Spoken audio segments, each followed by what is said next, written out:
having the mentality of a vendor, and I don't want to cast aspersions on what happened in the past, but we're moving ahead, but we have to reflect on the past. It's on us.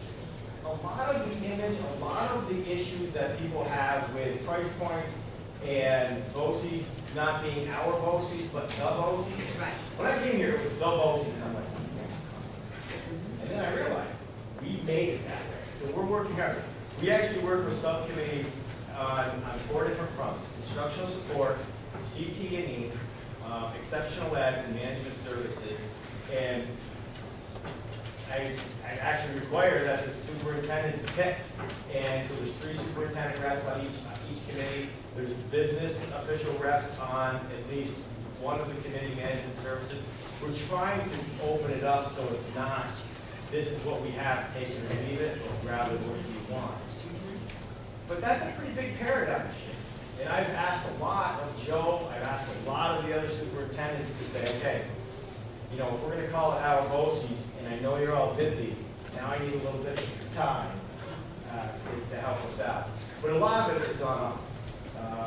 You know, I can't say that the guidance department, the high school principal, that anybody here didn't do a good job of getting the word out. It's all of our responsibility to get the word out. And I think it starts with us, and it trickles down once we regain the confidence of the people. I think the timing, our teachers and our staff are doing everything they can do to adjust to the rigors of what is coming out of Washington and out of Albany. And we'll all muddle through that together as professionals. But the timing of which parents want to look for alternatives is now. They're asking about it. Any parent I talk to is talking about what their child is dealing with and what is out there. You know, I'm listening to economists come in for the bank, and some of the best jobs in Texas and in North Dakota are welding jobs, or heavy equipment jobs, 6-figure jobs. Not that everything's about money, but if you have the skills, they're hiring you right now for these high-paying jobs because they need it. And so I think you're in a good spot to do something. I wish you well. Well, thank you. And final note, I know I've talked too much.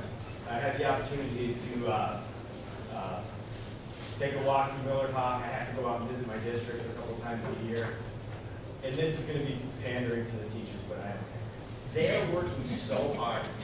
As I walk through those halls, I see things that I didn't think were possible happening with second graders. And when we hear, you know, words out in the community or across the state that the teachers need to work harder, they only need to take a moment and step into some of these classrooms and see, you know, we've been pounded on with Common Core and APCR, but you know what, they didn't stop. They kept working hard, and what I saw, and I left, I had a big smile on my face. I said, Joe, thank you. I will take this message back to home, so your teachers are working very hard. Thank you very much. Thanks, Chris.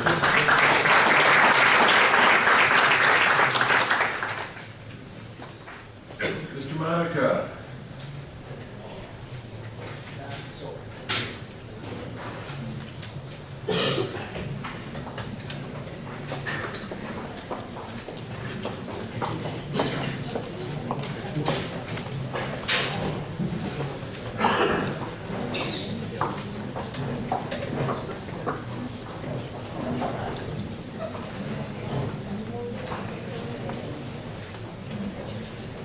All right.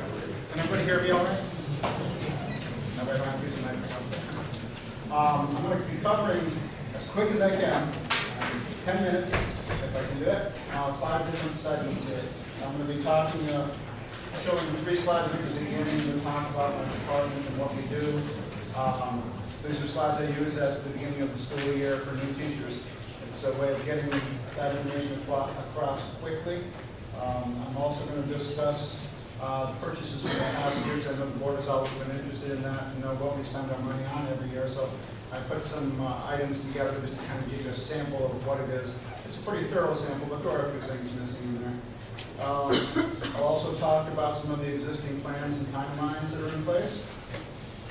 And I'll spend a few minutes sharing what we know, which isn't a whole lot yet, about the Smart Schools Bond Act. and move on to talk a little bit about some of our instructional successes this year. And some changes that I think have innovated the classroom. And, to Mr. Todd's point, the classroom has changed extensively, and that's to the credit of some awesome teachers that we have in this district. And so, try to get through all that really quickly. Okay. Let's begin with my department. I'm director, my secretary Nancy. I have 3 technicians, Dean Schluter, Kathleen Fleet, and Dustin Kriego, who basically take care of 90% of all of the support in this district. And as you'll see in a little bit, that's an awful lot for 3 people. I also have Yvonne Bury, who's a technician, network technician, who supports mostly my network switches, Wi-Fi, the filters and things like that, and as well as the support at the high school. Next, I also have 2 people that we get this service from CITI, BOCES. We have Brian Taylor, who's worked for me for, 12 years, I think now. 2 days a week, he's the person that provides our server support. So when we lose email, we're on the phone with Brian, and Brian's the one that repairs our email service. So he's a godsend and has helped us stay alive for many, many years. We have about 30 servers that he primarily supports, with some help from Kathleen. And Justin is also doing some of that as well. And this year we added Toby McIntosh, who does some of our computer and AV repair. We bring him in 2 days a week to repair televisions, LCD projectors, computers, printers, etc. Each of my buildings has a SysOp, a system operator. It's usually a TA, almost in this case, this year all TAs. Susan is here, and I probably should have mentioned, I didn't know Justin and Dean were back here. Please stand up, guys.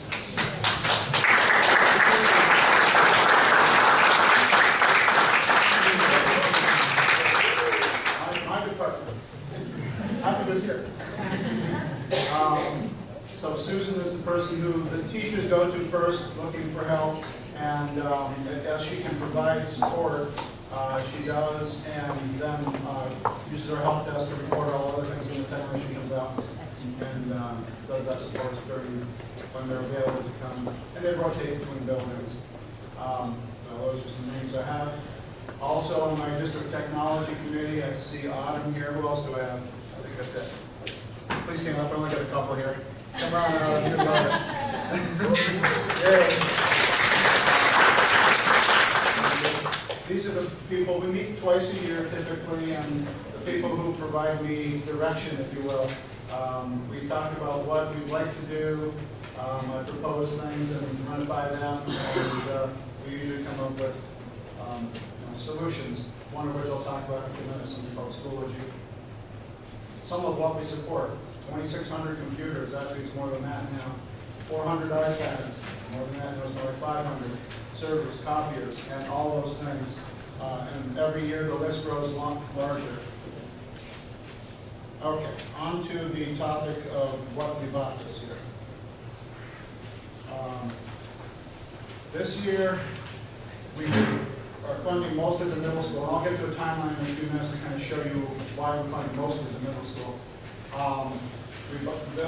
We were focusing on labs. Last year we replaced 2 labs. This year we replaced 5 labs. That's all the labs at the height at the middle school.